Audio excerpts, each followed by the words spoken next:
Olá a todos, eu me chamo Paulo Igor, faço parte do grupo Percepção Política, que também é um canal que aborda temas sobre a conjuntura política brasileira. E como nós estamos no mês de dezembro de 2019, perto do fim do ano, portanto, resolvemos fazer um pequeno balanço do Brasil sobre o governo neoliberal e neofascista de Bolsonaro e mostrando seus principais elementos. O primeiro elemento é Paulo Guedes.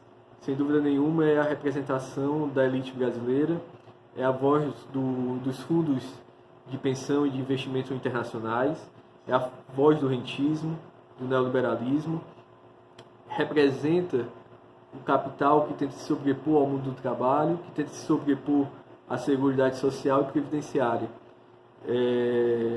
É uma busca de aprofundar as desigualdades sociais e aumentar a pobreza. Paulo Guedes é um artífice, um Chicago Boy, que tenta desmontar a Carta Cidadã da Constituição de 1988. Na medida que sua busca por passar uma agenda neoliberal representa o desmonte do valor social do trabalho, representa um fim de uma tentativa de conciliar crescimento econômico com redução da pobreza e da desigualdade social. Várias medidas do Paulo Guedes vão nesse sentido, como, por exemplo, a tentativa de capitalização, que foi derrotada no Congresso, mas é uma capitalização que visava desmontar, destruir a previdência pública e fazer com que os trabalhadores buscassem uma previdência privada sem contribuição patronal, que já mostra a socialização das perdas. Ele tenta por fim as cotas para deficientes em locais de trabalho, taxa o desempregado em detrimento dos empresários que ganham isenções, representa o congelamento do salário mínimo, representa a tentativa de venda dos ativos nacionais, sobretudo da Petrobras, é a destruição da indústria de petróleo e gás,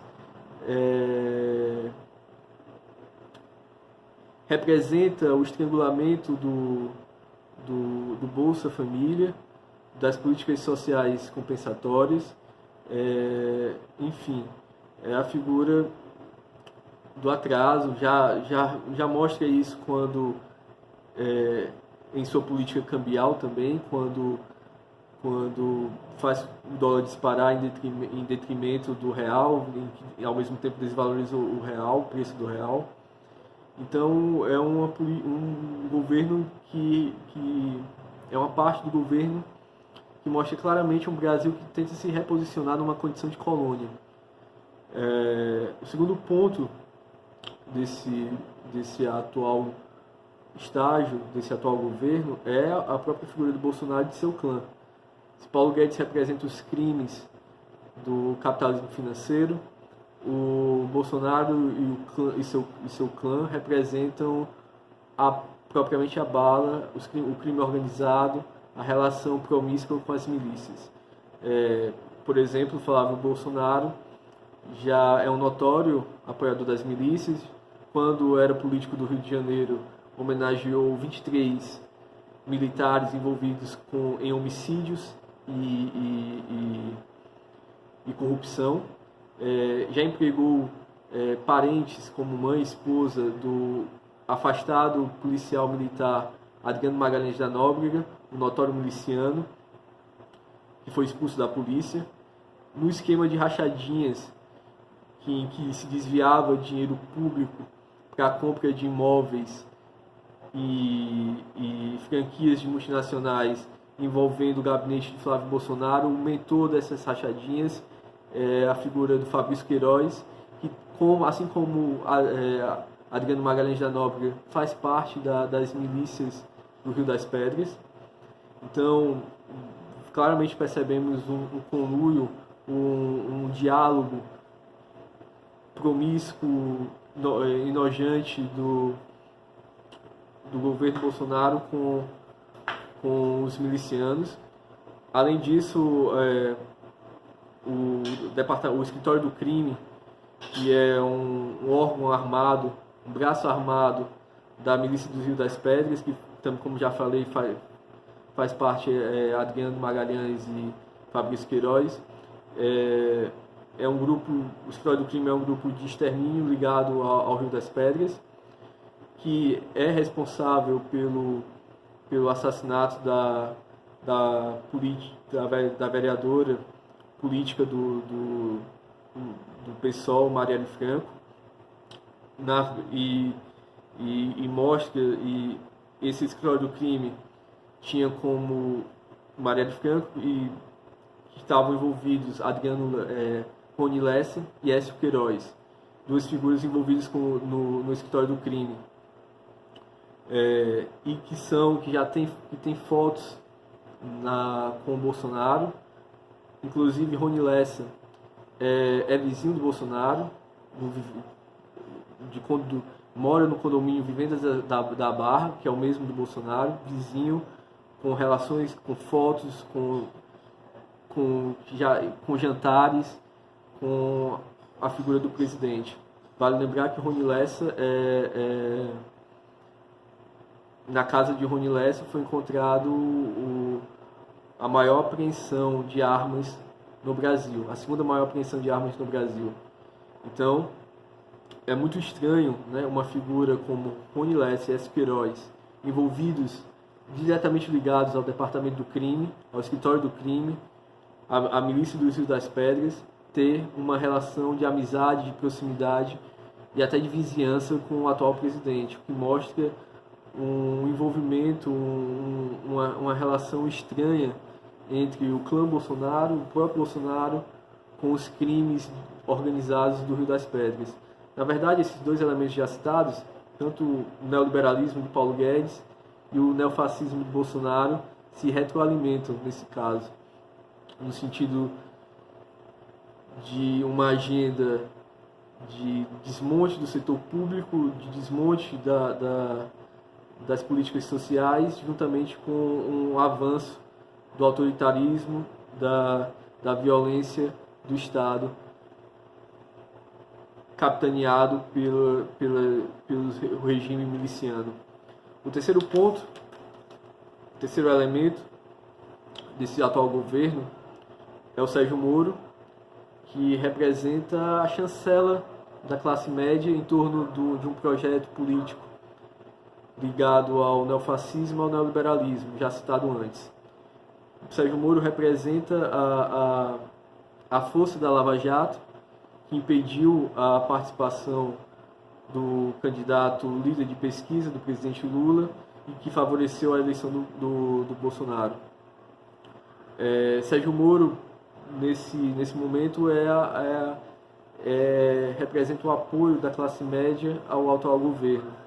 O movimento que faz com que o Sérgio Moro, que exemplifica essa participação do Sérgio Moro nesse atual governo, é a tentativa de implantar o punitivismo penal, a tentativa de perseguir movimentos sociais, ativistas sociais, a tentativa de blindar parceiros do atual governo, como a gente se lembra da frase dele, dizendo que um integrante da base do governo se arrependeu dos seus crimes de Caixa 2 e por isso ele não ia falar sobre o caso.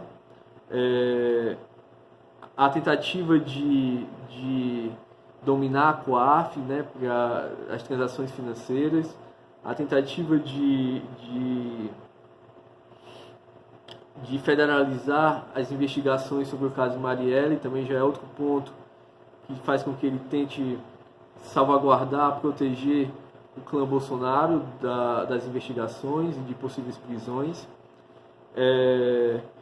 Além disso, o pacote anticrime, no que se refere ao excludente de ilicitude, é uma senha, uma chancela para a atuação das milícias, porque dá uma seguridade jurídica à atuação criminosa dessas facções militares. Então, é o braço jurídico que apoia o projeto neoliberal e neofascista do atual governo.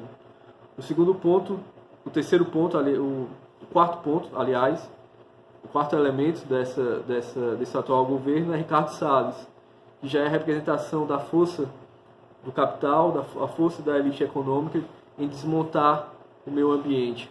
Ricardo Salles já é conhecido já no seu governo, quando participou do governo do tucano Alckmin, e foi responsável por fraudar documentos para que fosse permitida a atuação da mineração de pessoas que querem destruir o meio ambiente em São Paulo.